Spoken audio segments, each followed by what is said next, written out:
கட்டதால் அழிஞ்ச குடும்பம் பல குடும்பம், தெருவிலாலும் நல்ல குடும்பம் பல குடும்பம், உண்மையிலே மானம் மரியாதை எல்லாம் போன குடும்பம் பல குடும்பம். ஒவ்வொரு குடும்பத்துலேயும் ஒவ்வொருத்தரும் அசிங்கப்பட்டு இருக்குது மதுவால் தான். இதை நீங்கள் தெளிவாக புரிஞ்சுக்கிட்டு மதுவை தொடமாட்டோம் அப்படின்னு ஒவ்வொரு மனிதர்களும் இந்த மனசில் நீங்கள் நினைச்சாதான் மதுவு தொலைஞ்சு போகும்.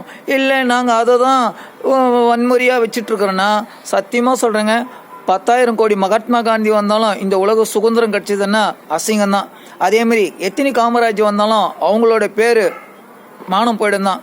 ஆனால் எத்தனையோ நல்ல மகாங்கள் இந்த பிறந்த பூமியில் இனி எத்தனையோ மனிதர்கள் கேவலப்பட்டு குடியாலையும் இந்த உலகத்தை அழிச்சிட்டு இருக்கிறாங்க.